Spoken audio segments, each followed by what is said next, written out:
गणनायकाय गणदैवताय गणाध्यक्षाय धीमहि गुणशरीराय गुणमण्डिताय गुणेशानाय धीमहि गुणातीताय गुणाधीशाय गुणप्रविष्टाय धीमहि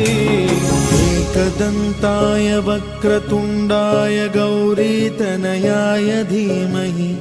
गजेशानाय भालचन्द्राय श्रीगणेशाय धीमहि